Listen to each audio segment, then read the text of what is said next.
Bien, mesdames, messieurs, mes chers collègues, je vais vous proposer que nous donnions la parole au secrétaire, au plus jeune d'entre nous, pour qu'il fasse l'appel.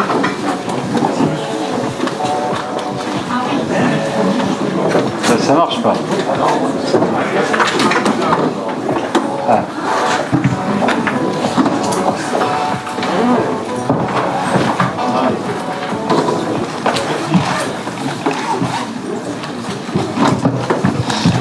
Voilà, merci. Merci Jean-Pierre. Merci Monsieur le maire. Bonsoir à tous. Alors, l'appel. Richard Mallier. Présent. Amapola Ventron. Présent. Marie-Odile Armandon. Présent. Mathieu Pietri. Présent. Monique Salomon. Présent. Roger Mosset. Présent. Corinne Lemeu. Edmond Etegian. Pouvoir. Édouard Alessander. Mathieu Morateur. Claude Lampeau. Présent. Armand Chamelam. Claudine Achintre. Colette Toulec. Dominique Bièche. Roger Wex. Alors, on a un pouvoir pour Madame Ventron, je crois. Yann Pertuizel. André Gauthier. Véronique Garnier. Catherine Bienfait. Marie-Christine Rodriguez. Stéphane Pieracini. Patrice Lanzon. Joseph Cassaro. Marie-Pierre Vitiello. Vanessa Brescia. Voix. Christine Sicardi. Marie-Christine Oberlinkels. Présent. Jean-Marc Bretin. Alain Dubois. Véronique Bianchi. Hervé Puisson. Et Anthony Chocoun. Ok, merci. Nous avons le courant. Voilà. Merci, ça m'avait pas échappé.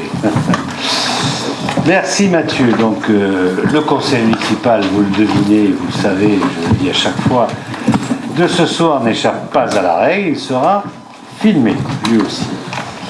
Je voudrais vivement féliciter tous les acteurs qui ont participé et organisé à la première semaine italienne à Bouc-Bel-Air, qui fut une grande réussite et un bel exemple de vitalité et d'amitié autour de notre jumelage avec Fiesole. L'autre événement qui me tient particulièrement à cœur et qui a une fois de plus assuré une animation et un spectacle hors du commun est la course de côte qui a eu lieu lundi dernier, le lundi de Pâques. Elle s'est déroulée sous un magnifique soleil et a peuplé la commune de spectateurs et la place d'engins d'un autre monde et même entre quelques montées d'engins d'un autre siècle, puisqu'on a eu l'occasion de voir des véhicules qui avaient pratiquement 90 ans, voire un siècle. Je ne sais pas où est Didier, mais là je le remercie. Avec deux autres, ils nous ont fait des courses de lenteur, si je puis dire. Voilà. Merci évidemment au service de la commune, à l'association sportive automobile d'Aix, aux participants et bien sûr à l'ensemble des spectateurs et des élus qui sont venus pour la remise de prix. Je remercie aussi l'ensemble des bouquins majoritairement d'origine arménienne, venus nombreux commémorer le 102e anniversaire du génocide arménien, aujourd'hui, ici même, place de l'Hôtel de Ville.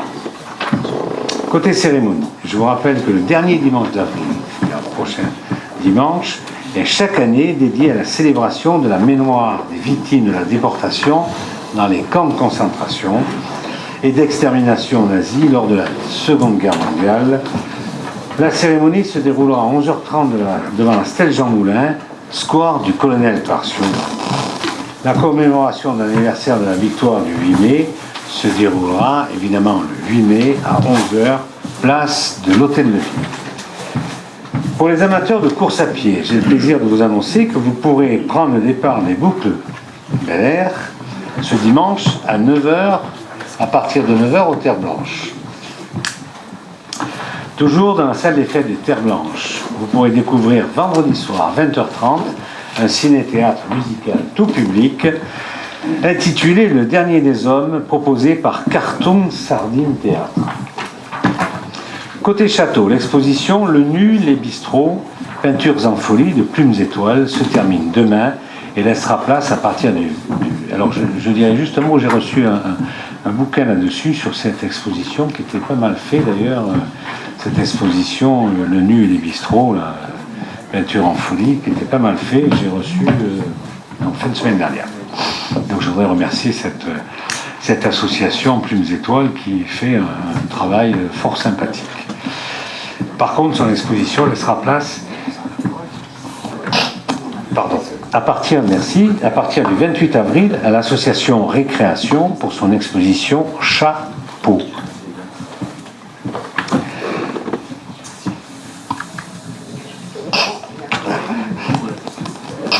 Pardon.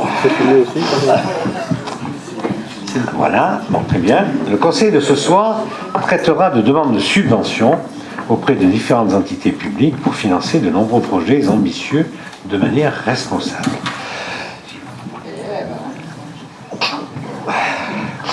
Ça, c'est ma polyallergie, ça. Pour conclure mon propos, je ferai une parenthèse d'actualité au regard du temps fort démocratique que nous avons connu hier. Les 14 bureaux de vote de la commune ont accueilli 10 113 bouquins venus voter entre 8h et 19h, soit un taux de participation de 83,36%. Candidat arrivé en tête est François Fillon, totalisant 26,24% des voix, et je m'en réjouis pour ma part, ainsi que la majorité municipale, suivi d'Emmanuel Macron avec 25,26%, Marine Le Pen avec 22,42% et Mélenchon avec 15,39%. Les autres candidats comptabilisent respectivement 4,04 pour Dupont-Aignan, 4,16 pour Ramon, 0,3 pour Artaud, 0,48 pour Poutou, 0,08 pour Cheminade, 0,9 pour La Salle et 0,74 pour Asselineau. Enfin, je voudrais vivement remercier les bénévoles qui se sont mobilisés toute la journée pour vous permettre de voter et qui consacreront encore 3 dimanches pour le deuxième tour des présidentielles et les 2 tours des législatives en faveur de la démocratie. Et je voudrais simplement souligner que pour la commune de Bouc-Bel-Air, 82% des assesseurs sont proposés par le parti Les Républicains et que tous les élus de la majorité se sont mobilisés. Je voudrais adresser un petit message aux partis anti-système et aux 2 gagnants du premier tour des élections présidentielles que la critique est aisée. Mais lorsqu'il s'agit d'assumer, il n'y a plus grand monde. Avant de gagner des élections, il faut aussi y participer. Et quand on y participe jusqu'au bout. C'est-à-dire qu'on met des assesseurs ou des délégués de représentants. On ne met pas un délégué qui va faire l'ensemble des bureaux et qui va se promener et faire le beau toute la journée. Parce qu'il y a quand même des militants qui sont autour du président ou du président suppléant, qui sont des assesseurs et qui tiennent les cahiers d'émargement et qui tiennent ce genre de choses. Quoi qu'il en soit, je remercie encore ces bouquins investis et les élus de la majorité, et je n'ai d'ailleurs jamais vu un autre élu derrière Lyon, sauf peut-être pour l'heure primaire. Et alors je ne peux pas vous dire, puisque je ne suis pas allé à l'heure primaire. Je vous rappelle que le second tour de l'élection présidentielle se déroulera le dimanche 7 mai. À bon entendeur, salut. Par contre, je voudrais aussi vous dire que le mardi 16 mai, il y aura le premier marché bio à La Salle qui se fera en soirée, c'est ça? Oui. À partir de 17h. Oui. De 18h jusqu'à 19h30. De 18h à 19h30. Voilà. Si vous le voulez bien maintenant, on peut peut-être passer à l'ordre du jour. Alors, évidemment, le premier point de l'ordre du jour, il s'agit de l'adoption du compte-rendu de la dernière fois, qui était donc le 27 mars. Est-ce qu'il y a des remarques sur ce compte-rendu? Je vais m'en douter qu'il n'y ait pas de remarques, c'est classique. Donc, on le considère comme adopté, je vous remercie. Ensuite, j'ai à vous informer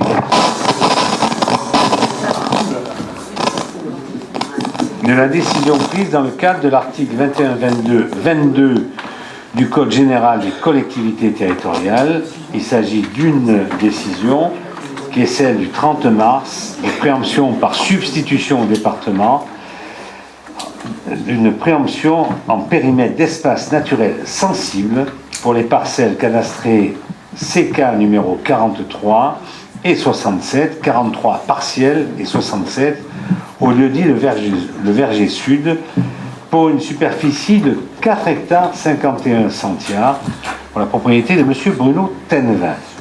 Et cette décision annule et remplace la décision numéro 2017-005 en date du 1er mars, car en fait, toute la parcelle ne correspondait pas à l'espace naturel sensible. Donc on a repris une partie de la parcelle qui correspond à l'espace naturel sensible. Voilà, est-ce qu'il y a des questions là-dessus?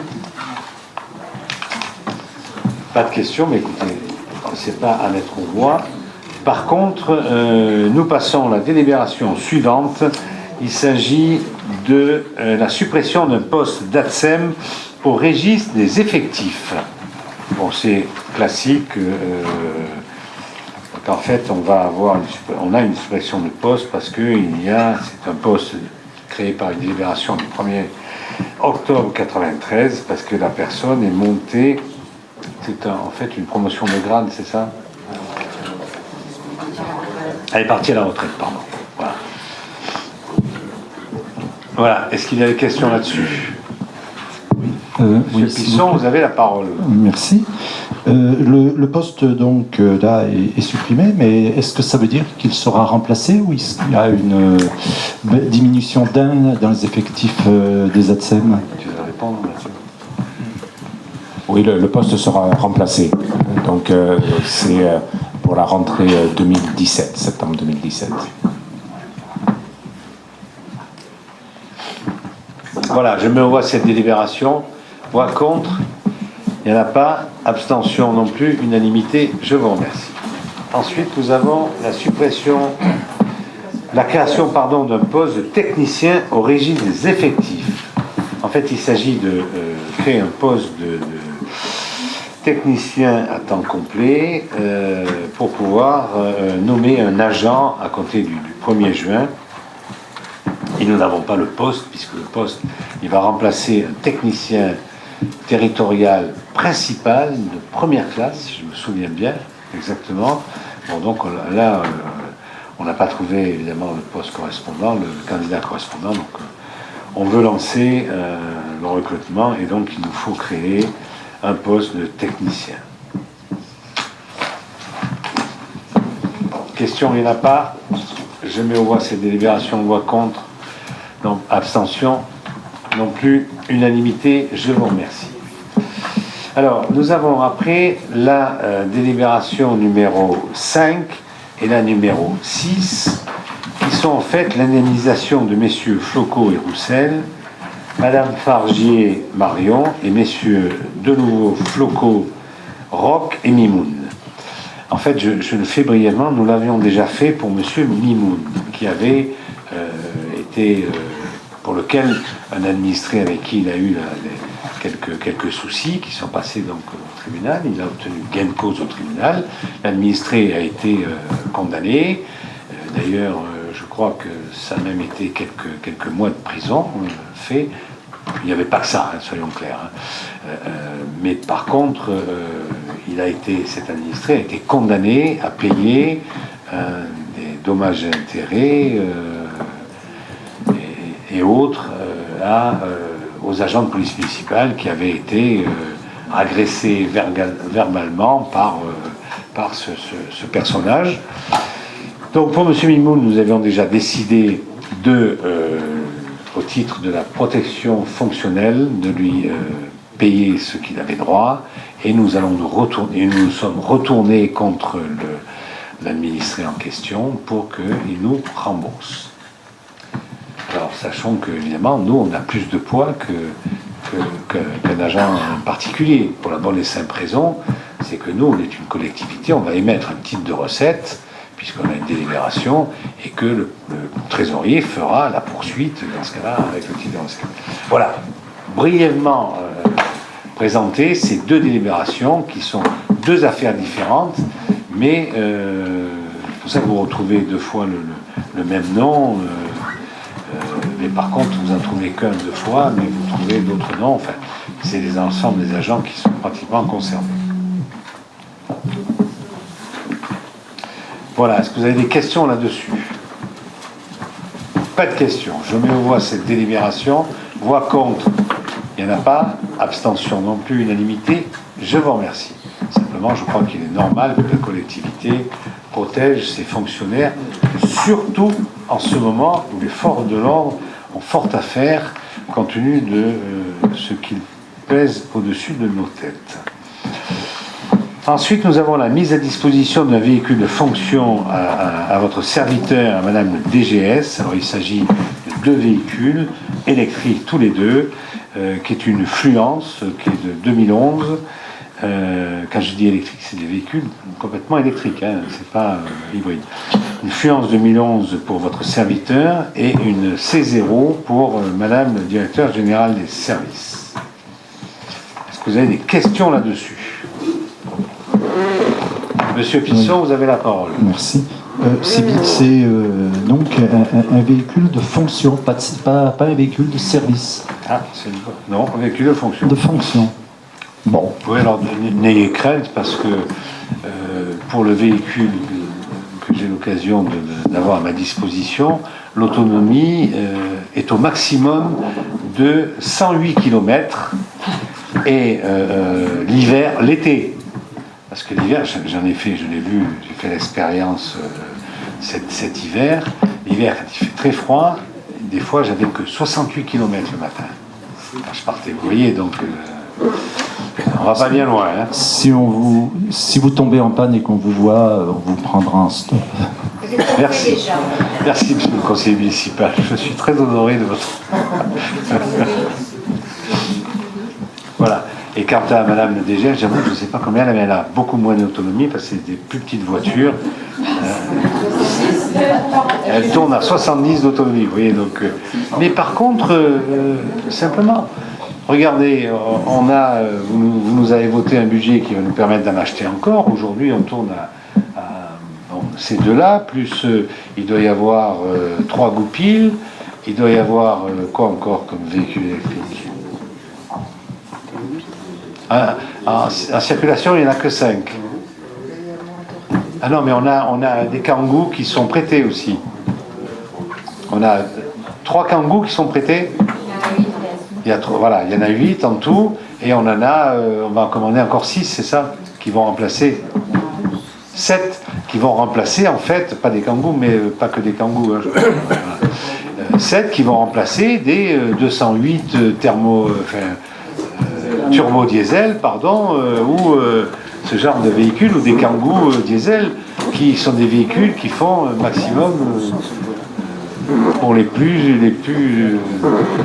ceux dont l'usage le plus grand, c'est 8000 km par an, quoi. Donc on a des véhicules diesel dont les turbos cassent parce qu'on ne s'en sert pas assez, on s'en sert à froid, etc., etc. On a des véhicules qui ne dépassent jamais 100 km par jour. Donc véhicule électrique est pile poil ce qu'il faut pour ce genre d'utilisation. Et évidemment, ça coûte moins cher.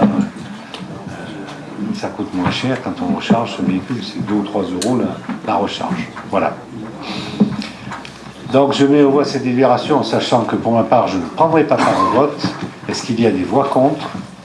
Pas de voix contre. Abstention non plus. Unanimité. Je vous remercie. Ensuite, nous avons annulé et remplace la délibération numéro 17-01-06 du 20 février 2017 sur les indemnités d'astreinte. Madame le trésorier nous a demandé de revoir ça parce que, si je me souviens bien, il n'y avait pas tous les grades qui étaient marqués dans la délibération, c'est ça? Hein, c'est ça. Voilà. On n'avait pas marqué l'agent de maîtrise et l'agent de maîtrise principal. Voilà, donc on est obligé de reprendre cette délibération. Est-ce qu'il y a des questions là-dessus? Pas de questions. Je mets aux voix cette délibération. Voix contre, il n'y en a pas. Abstention non plus. Unanimité. Je vous remercie. Ensuite, nous avons changé de rapporteur. Nous allons passer à Marie-Odile Armandon qui va nous parler de l'adoption du projet scientifique et culturel de la bibliothèque municipale.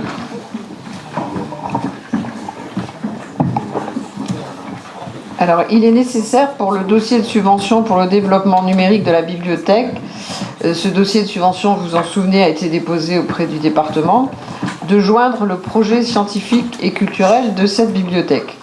Alors, ce projet présente en premier lieu, dans son contexte géographique et historique, la ville de Bouc-Bel-Air, avec son patrimoine, sa population, le plan local d'urbanisme, les équipements municipaux, dont fait partie la bibliothèque. Et dans un deuxième temps, le projet présente la bibliothèque, son histoire. Je note qu'elle a 36 ans déjà et elle est municipale depuis 1981. Sa situation dans la ville, ses collections, sa fréquentation, ses horaires, les modalités de prêt, son budget, son personnel, ses actions culturelles vis-à-vis du scolaire et les animations. Ça vous rappelle un petit peu le bilan de la bibliothèque que j'ai dressé il n'y a pas si longtemps que ça. Le projet précise donc le projet de la bibliothèque par rapport aux nouvelles technologies. Ce projet avait démarré en 2014 avec l'achat de liseuses et de contenus numériques. Et le projet actuel est d'installer le Wi-Fi dans les locaux des deux bibliothèques, au centre-ville et à la salle, de renouveler les ordinateurs en accès libre, d'acheter un vidéoprojecteur et 32 tablettes numériques avec des applications ludo-éducatives. Ces tablettes pourront être utilisées en atelier, soit en initiation, soit en heure de compte numérique avec les enfants et les adultes. Ouais. Question à Marie-Odile Armandon. Pas de question. Oui, monsieur Pisson. Oui, j'ai noté que la taille de notre bibliothèque étant très faible par rapport aux recommandations, je dirais, nationales, comment envisage-t-on l'avenir? Parce que ça veut dire, je suppose, qu'on perd des avantages par rapport à une bibliothèque qui aurait une taille plus importante, certes. Mais... Non, on ne perd pas d'avantage du tout. Simplement, on l'a fait vivre du mieux possible avec beaucoup d'animation, un budget de livres, d'achat de livres important, ce qui fait que par rapport aux autres bibliothèques qui ont peut-être la dimension nécessaire, la nôtre qui est plus petite, elle a beaucoup de personnes qui viennent emprunter. Donc, c'est la chose principale qu'on doit avoir dans une bibliothèque, c'est qu'on ait les lecteurs. Donc, si on n'a pas assez de place, on a en tout cas les lecteurs qui sont présents. D'accord. Et donc, parce que oui, c'est là que j'ai lu, si l'on s'en tient aux normes préconisées par l'État en vue de l'attribution de subventions, c'est là que ça m'a inquiété, avec nos 185 plus 51 mètres carrés et nos 14 000 habitants, nous sommes loin des 800 mètres carrés environ recommandés. Donc, quand j'ai lu en vue de l'attribution de subventions, je me suis dit, est-ce qu'on perd du fait de la petitesse des locaux? Par rapport au département, ça je ne crois pas. L'État donne des préconisations par rapport à la surface en fonction des habitants, mais ça m'étonnerait qu'il y ait beaucoup de bibliothèques qui correspondent à ces normes. Oui. Très bien. Sinon, j'ai lu avec intérêt les 15 premières pages du document. Bon, pour moi, c'est un petit peu hors sujet, mais par contre, fort intéressant sur l'historique de Bouc-Bel-Air. J'ai pas bien vu le rapport avec la bibliothèque. C'est pas hors sujet, c'est ce qu'on nous demande de faire, de situer la bibliothèque dans son environnement, donc dans sa ville, dans sa géographie, dans son histoire. Et c'est vrai que c'est très intéressant de le divulguer à grand nombre. Voilà. Oui, monsieur Pisson, le département qui n'est plus socialiste, lui, il n'y a pas de problème, il y a des subventions, mais l'État qui est socialiste, il y a non seulement des subventions si on a des surfaces par nombre d'habitants, mais en plus on en a de moins en moins de subventions, parce que la DGF, on a ça, vous voyez, donc il est temps que ça change. Voilà. Donc je me vois cette délégation. Il semblerait d'ailleurs que ça va changer. Je crois, oui. Peut-être pas dans le sens que vous envisagez. Oui, on le regrette, mais bon, on verra bien. Parce que je ne sais pas si au niveau gouvernement, je ne sais pas ce que ça va donner. Bon, allez, on ne va pas faire de politique nationale, c'est pas le moment, on verra après dans un mois ou dans 3 semaines ce qui va sortir de là. Donc je mets aux voix cette délibération, voix contre, il n'y en a pas, abstention non plus, unanimité, je vous remercie. Ensuite, nous allons passer à Mathieu Pietri qui va nous parler de sollicitation auprès du département pour une aide à la conservation des monuments historiques de 2 bustes reliquaires. Et l'autre délibération, tu fais les deux en même temps, ça sera auprès de la DRAC.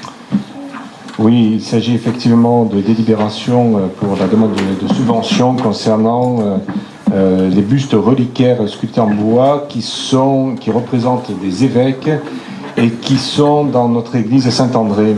Ce sont des œuvres du XVIIIe siècle sur lesquelles une première restauration minime a été faite il y a quelques années, qui nécessite effectivement une restauration et une mise en valeur dans l'église. C'est des œuvres qui sont classées au titre des monuments historiques depuis une vingtaine d'années et qui s'inscrivent dans un riche ensemble mobilier classé de l'église. Donc nous sollicitons de la DRAC et du conseil départemental un plan de financement comme suit. Pour le conseil départemental, 25% hors taxe pour 2 650 €. Pour la DRAC, même montant. Il reste à la charge de la ville de Bouc-Béliard 1 300 € hors taxe. Si la présente délibération est adoptée, nous ferons la demande de subvention auprès de ces deux organismes. Question à Mathieu Pietri. Pas de question.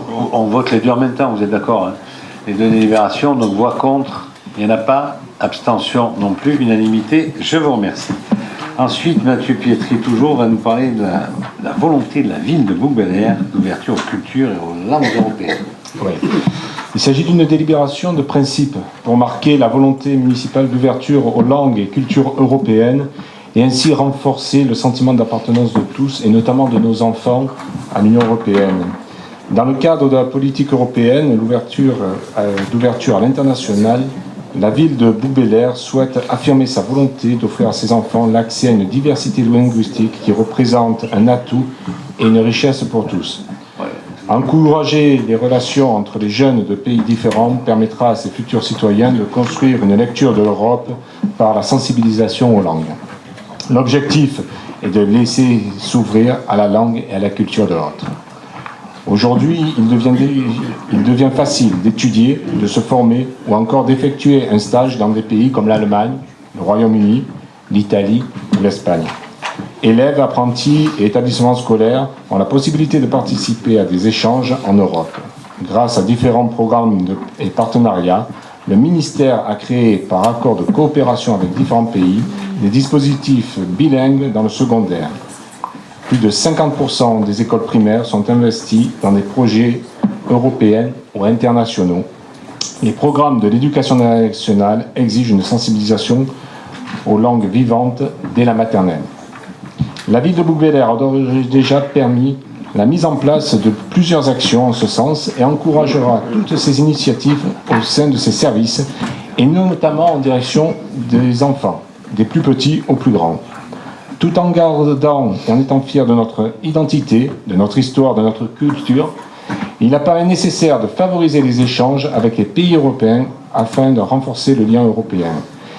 Afin d'y parvenir, nous souhaitons mettre en place donc des actions d'ouverture et de les développer, de sensibilisation aux cultures et langues européennes pour nos enfants.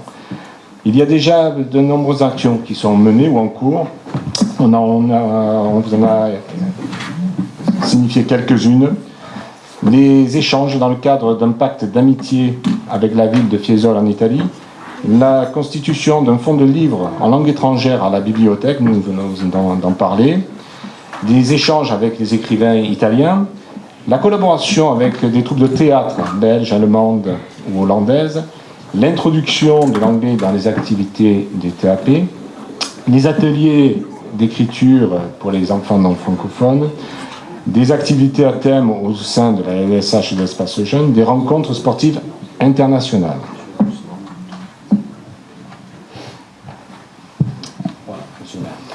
Est-ce que vous avez des questions pour Mathieu Pietri, pardon. Oui, M. Puisson, vous avez la parole. Oui, je trouve cette initiative fort intéressante, surtout en ce moment où l'euroscepticisme fait des dégâts. Donc fort bien, simplement je me disais, on est quand même aussi plus proche à la limite géographiquement de l'autre côté, des gens qui habitent de l'autre côté de la Méditerranée. Et je pense que, est-ce qu'on pourrait imaginer que la langue arabe soit aussi promue, parce que c'est aussi une opportunité dans les années à venir, même si aujourd'hui ça va pas très fort de l'autre côté de la Méditerranée, c'est aussi une opportunité. Et puis quand je vois atelier d'écriture pour enfants non francophones, je pense que ça peut aussi concerner des gens qui viennent de pays pratiquant la langue arabe. Alors, l'objectif, vous l'avez bien remarqué, c'est vraiment de renforcer ce sentiment d'appartenance à l'Union européenne. Effectivement, il y a des ateliers pour les enfants, pour favoriser effectivement leur intégration et puis l'apprentissage de la langue. Mais l'objectif principal de cette délibération, effectivement, c'est de s'ouvrir sur la culture européenne pour favoriser le sentiment d'appartenance centré sur l'Europe.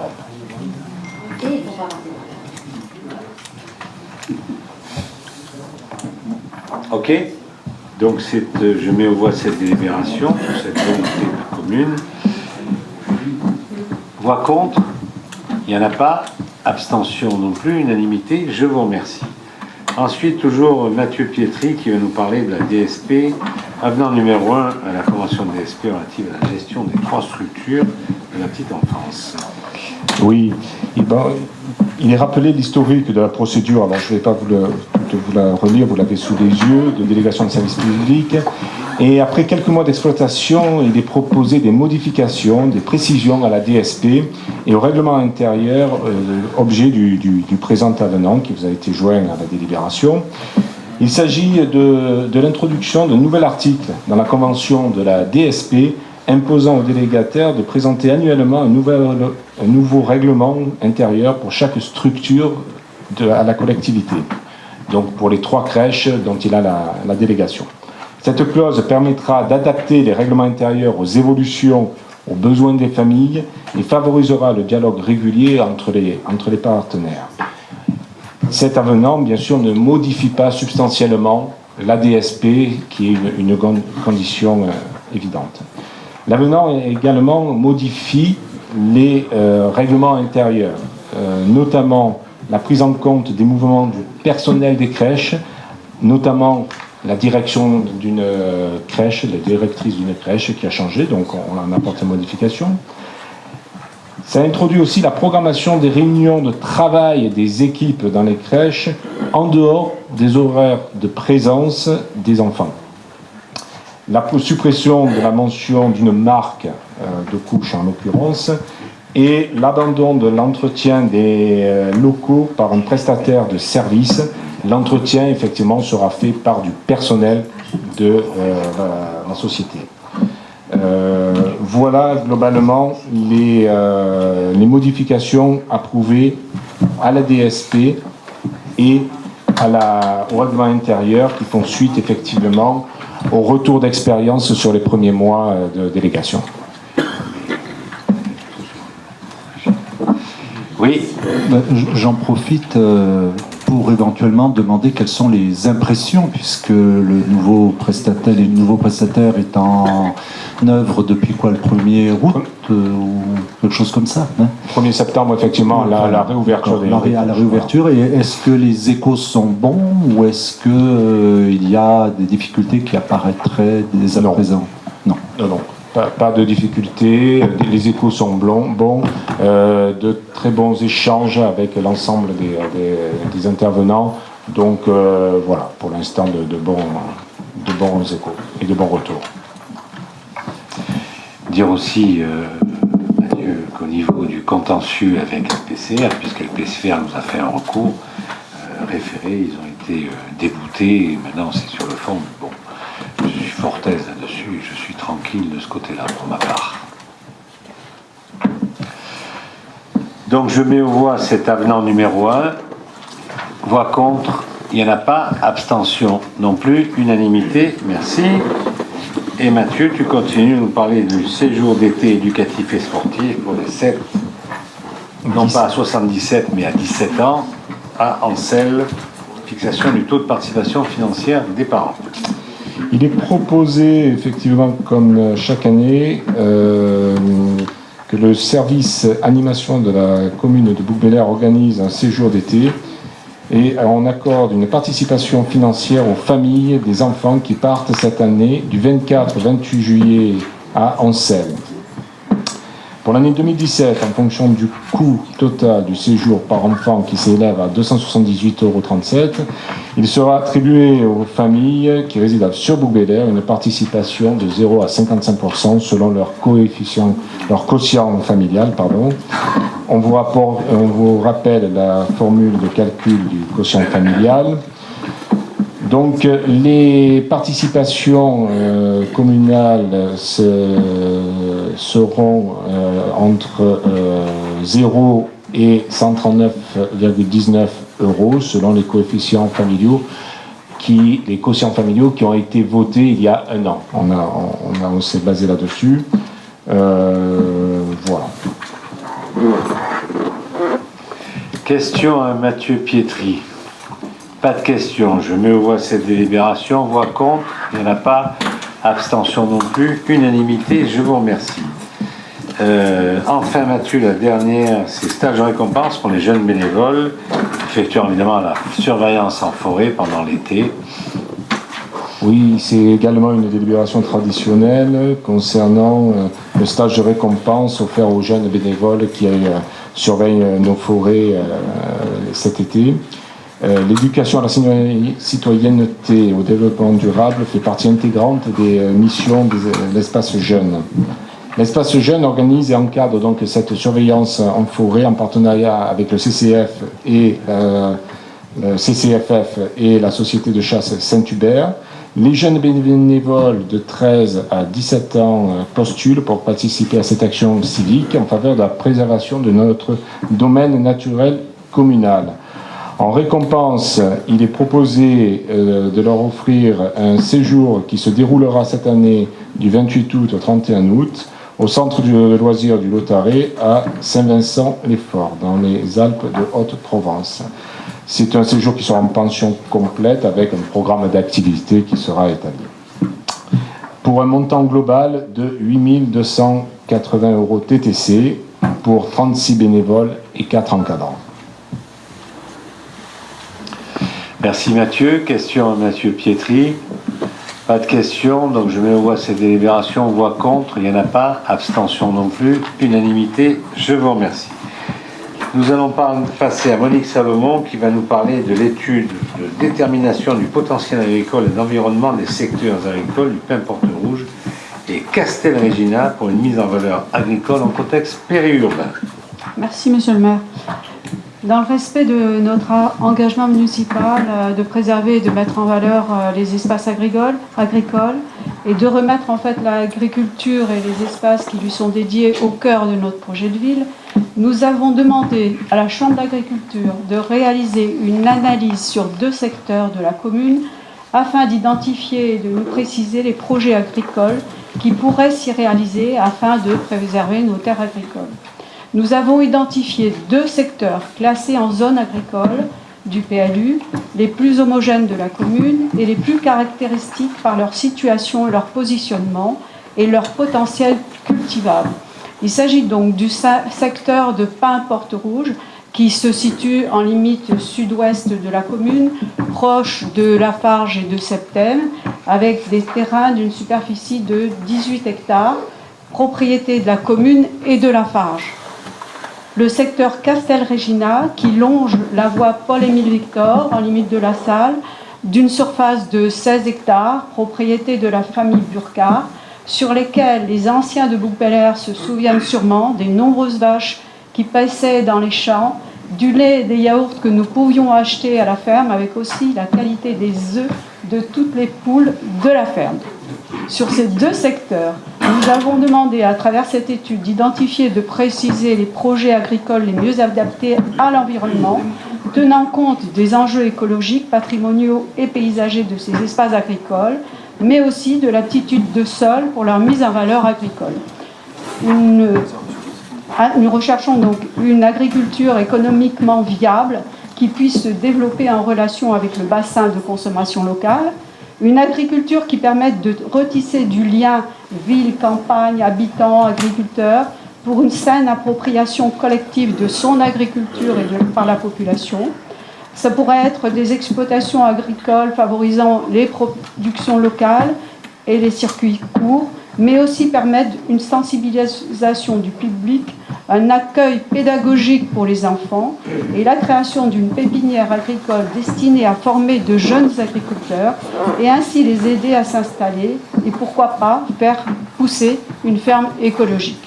La mission est confiée donc à la Chambre d'agriculture pour l'expertise des 2 secteurs classés en zone agricole afin de déterminer le potentiel agricole et mobiliser le foncier agricole communal et non communal. Nous attendons de cette étude des projets susceptibles d'être développés sur site, car nous savons tous que les gens s'intéressent plus qu'avant à leur alimentation, leurs choix de consommation ont évolué et ils se souhaitent de plus en plus une alimentation locale. L'étude de la Chambre d'agriculture portera sur un diagnostic foncier et territorial évaluant le potentiel agricole concret de ces secteurs en zone A du PLU, qui déterminera donc les projets agricoles d'inspiration périurbaine. Et aussi une description du ou des projets susceptibles de se développer sur les sites identifiés. Pour engager cette mission, la commune doit signer 2 conventions avec la Chambre d'agriculture, une convention cadre de partenariat qui va définir en fait l'objet de la convention, le champ d'intervention, etc. Une convention opérationnelle d'objectifs qui définira, elle, le contenu technique de l'action à travers le diagnostic foncier et territorial et la description des projets susceptibles de se développer sur les sites. Le coût total de cette mission s'élève à 35 227,50 € hors taxes. Le territoire du Pays d'Aix Métropole, Aix-Marseille-Provence, que nous avions sollicité, va participer aux frais de cette étude à hauteur de 15 000 €, ce qui représente 42,60% du coût de la mission. La Chambre d'agriculture, elle, prendra à sa charge 20% du montant global de l'étude, soit 7 045,50 €. Et à travers cette délibération, la commune sollicite une participation du conseil départemental au titre du fonds d'assistance aux communes pour l'aménagement et la gestion agricole de 6 136,50 €, soit 17,40%. La commune prendra donc en sa charge 7 045,50 €, soit 20% du montant global de l'étude, comme la Chambre d'agriculture. À notre demande, la Chambre d'agriculture devra réaliser cette étude dans un délai de 8 mois, soit avant fin décembre 2017. Il vous est proposé d'approuver donc la réalisation de cette étude déterminant le potentiel agricole sur les 2 secteurs concernés par la Chambre d'agriculture et d'autoriser Monsieur le maire à signer la convention cadre de partenariat ainsi que la convention opérationnelle d'objectifs entre la commune et la Chambre d'agriculture, dont les 2 projets de convention sont joints à ce présent rapport. Question, Malik Salomon. Monsieur Plisson, vous avez la parole. Oui. L'un des 2 terrains, et même une partie de l'autre, n'appartiennent pas à la commune. Donc, s'il s'avérait qu'il y a des potentialités agricoles, en particulier sur le terrain de Castelregina, est-on certain que le propriétaire jouera le jeu ou voilà, comment ça, est-ce que c'est déjà acté vis-à-vis du propriétaire et même vis-à-vis de la Farge Monsieur Plisson, avant de lancer ça, nous avons déjà contacté la Farge d'abord, qui a accepté que dans le PLU, nous mettions leur terrain en zone agricole. Donc ça, c'est pour la Farge. Et pour Burkard, on leur en a parlé, évidemment, on ne fait pas ça comme ça. Hein. Et donc, il nous a envoyé un courrier en donnant son accord, si vous voulez, pour qu'on fasse l'étude.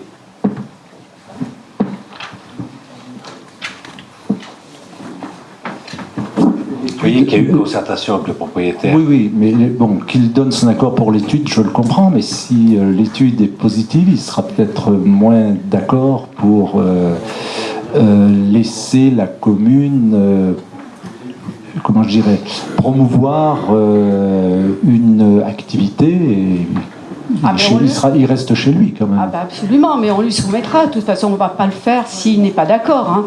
Je m'en doute. Il risque. Enfin bon. C'est plus simple si les terrains étaient communaux, c'est clair. Hein. Sur les terrains communaux près de Porte-Rouge, c'est plus simple. Sur Castelregina, mais il est intéressé parce qu'il ne sait pas quoi faire de ces terrains. Actuellement, bon, il y a quelqu'un qui plante du blé ou je ne sais quoi, mais il ne sait pas. On peut trouver peut-être un potentiel pour faire quelque chose pour des enfants, etc. On ne sait pas quelle idée va sortir de cette étude. Quoi ? Plus de questions, Monique Salomon. Je propose qu'on la délibération numéro 16 et on vote en même temps la 17, puis c'est la demande de subvention. C'est la demande de subvention au département. On ne va pas faire un débat sur la demande de subvention. Le débat, il est sur l'étude. Donc, débat, il y a eu. Donc, je mets aux voix ces deux délibérations. Est-ce qu'il y a des voix contre? Il n'y en a pas. Abstention non plus. Unanimité. Je vous remercie. Monique Salomon va nous parler toujours d'une demande de subvention auprès du conseil départemental pour le verger sud. C'est annule et remplace la délibération correspondant d'ailleurs à la préemption dont je vais parler tout à l'heure. Donc, est-ce qu'il y a matière à recommencer là-dessus? Vous avez tous compris ce qu'il en était. Donc je mets aux voix cette délibération numéro 18. Est-ce qu'il y a des voix contre? Il n'y en a pas. Abstention non plus. Unanimité. Je vous remercie. Donc ensuite, nous avons l'indemnité de conseil allouée à Madame Catanzaro, receveur municipal pour l'exercice 2017. Teddy Alexander. Oui, monsieur le maire, merci.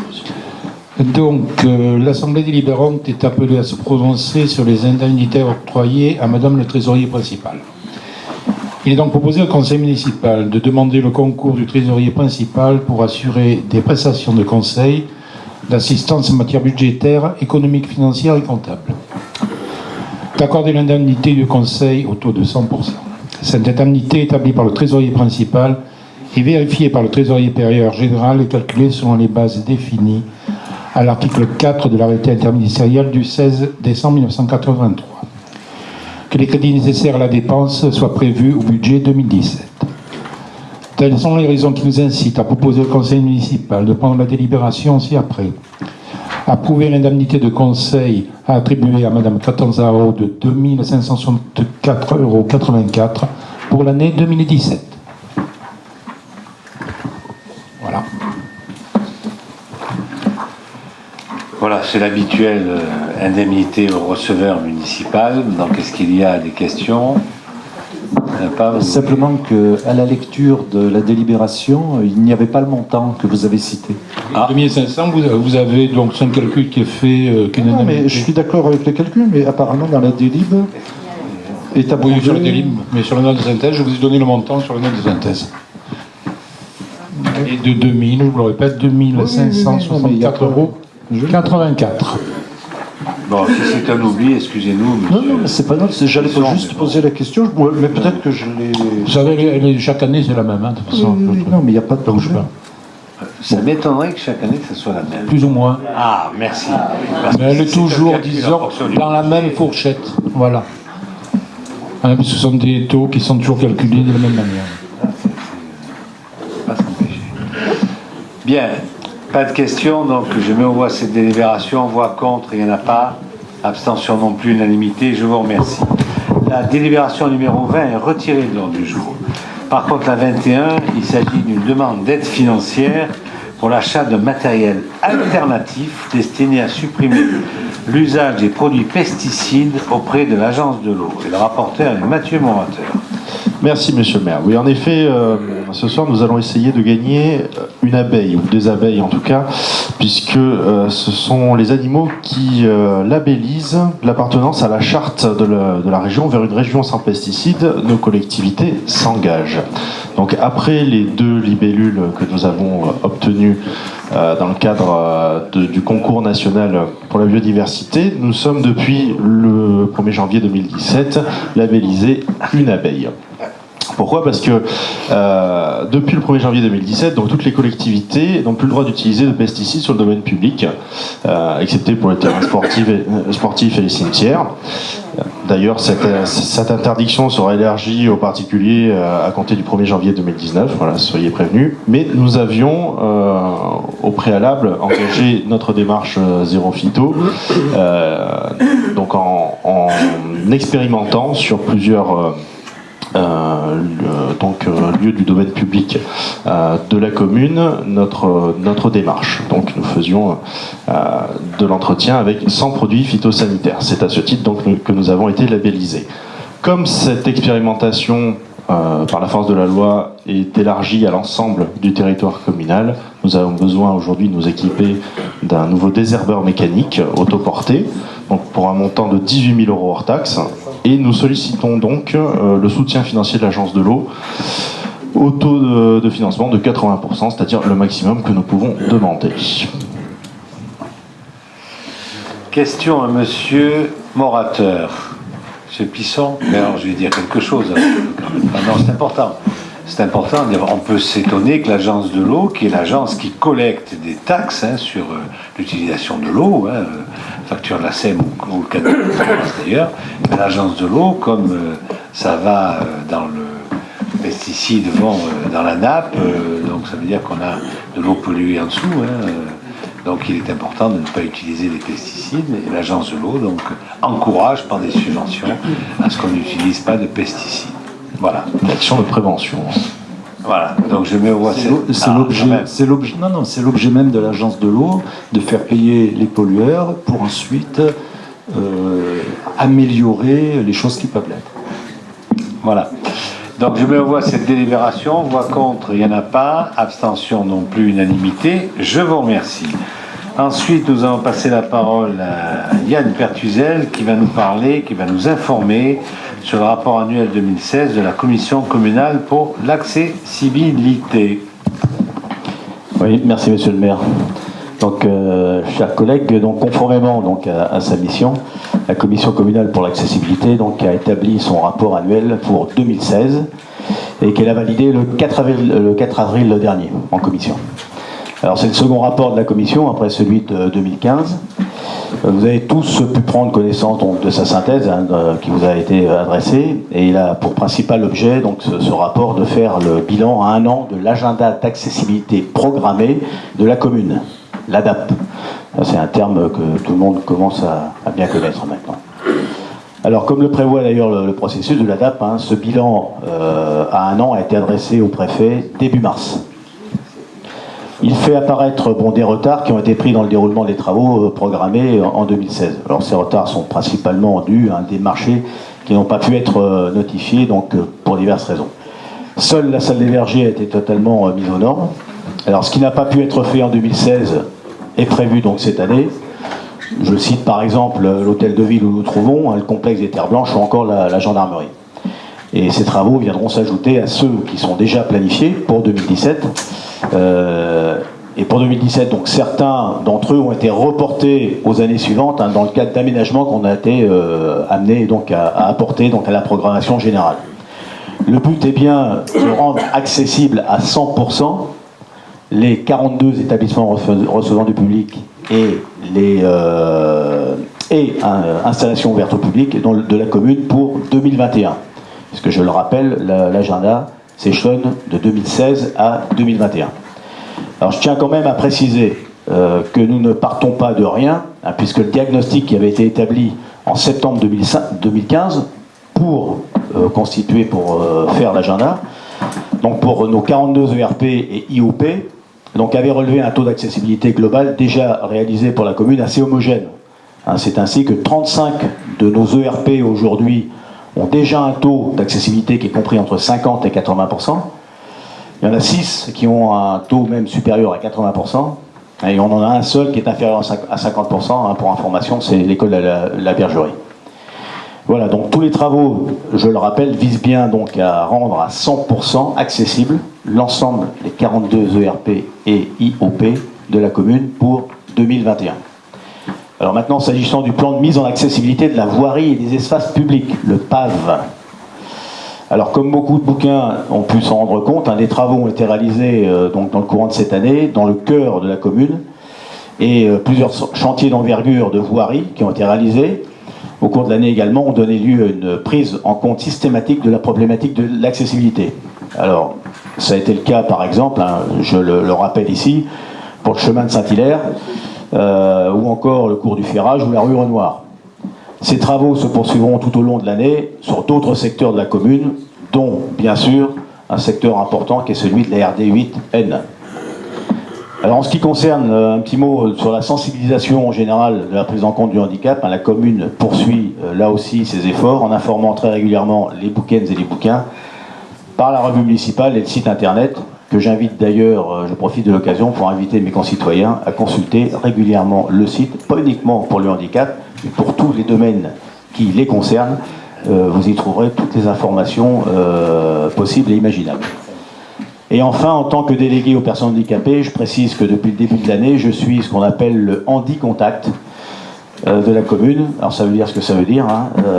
Ce dispositif est un dispositif départemental qui a été mis en place par Parcours Handicap 13, qui est la réunion de 120 associations sur le département en lien avec le handicap, en partenariat avec le conseil départemental, et ce dispositif est destiné à orienter les personnes handicapées ou à mobilité réduite en général, qui le souhaitent en les mettant en relation avec les structures qui peuvent les aider dans quelques domaines que ce soit.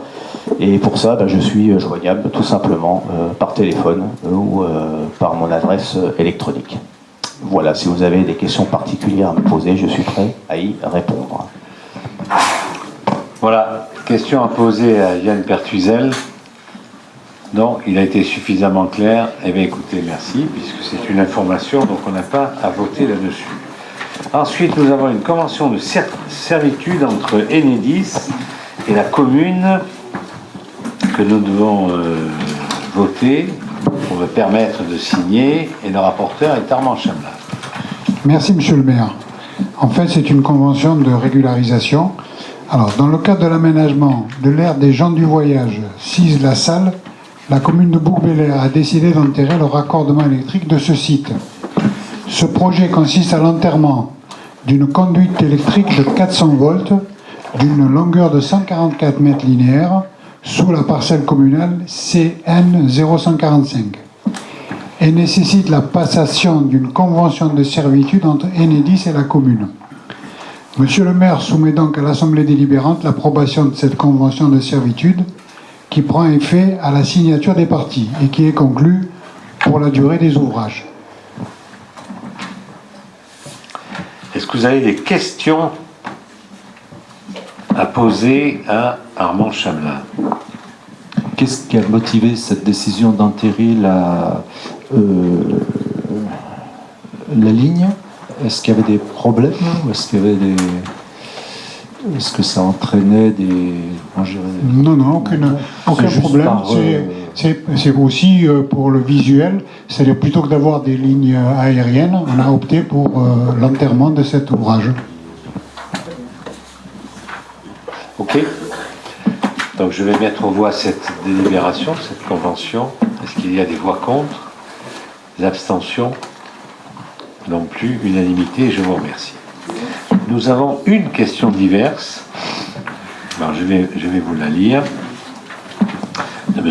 Bretin. Est-il normal que malgré le courrier d'Orange confirmant le raccordement à la fibre, le passage du commercial Orange au domicile avec un état des lieux et donc commande et signature du formulaire de raccordement, avec résiliation donc de l'ancien opérateur, nous apprenions l'impossibilité de raccordement au passage du technicien pour raison de manque d'accord entre EDF et Orange sur l'accessibilité des poteaux EDF. En fait, toutes les lignes aériennes passant sur les poteaux EDF ne sont pas éligibles par manque de négociation. N'y a-t-il pas moyen de faire pression au niveau de la municipalité? C'est signé Jean-Marc Bretin. Mathieu Morateur va se faire un plaisir de répondre à cette question diverse. Merci, monsieur le maire. Monsieur le conseiller municipal, cher Jean-Marc, alors, vous êtes partiellement bien informé. En fait, à ce jour où nous avons des foyers bouquins qui ont été rendus éligibles et connectés à travers les poteaux en fait aériens, qui sont effectivement des poteaux qui appartiennent à la fois à Orange et à Enedis, c'est-à-dire l'ancienne ERDF, l'ancien EDF réseau. Simplement, même s'il y a alors, le manque de négociation, en tout cas, il n'est pas national puisqu'il y a une convention qui a été signée dans ce sens, ni régional. Là encore, il y a une convention régionale entre Orange et Enedis. Par contre, c'est vrai qu'il y a un travail à faire rue par rue, en fait, sur chacun un plan de charge, en fait, des différents poteaux. Et donc, certains, aujourd'hui, d'ailleurs, c'est ce qui limite le déploiement de la fibre, en tout cas sur le lot 1, le premier qui a été fait dans l'Est. Et c'est pour ça qu'on est à 1800 foyers éligibles au lieu de 3000, voilà, qui est le chiffre auquel on aurait dû déjà arriver. Donc, ça y est, ça commence à se faire. Après, il y a des erreurs, parfois, du service commercial d'Orange, qui acceptent des demandes et qui, finalement, ne peuvent pas être honorées. Voilà. Après, ça, malheureusement, ce sont des erreurs du service commercial d'Orange. Alors, c'est même pas l'opérateur de réseau Orange avec qui on est en contact pour aider au déploiement. Là, c'est vraiment le service commercial. Donc, sachez-le, vous aurez un autre service commercial qui, à partir de juillet, sera disponible, puisque ce sera le service commercial d'SFR, qui va, sur le même réseau qu'Orange, proposer ses offres. Donc si ça ne fonctionne pas bien avec Orange, si vous avez des problèmes avec Orange, vous pourrez faire jouer la concurrence avec SFR à partir du mois de juillet. Voilà.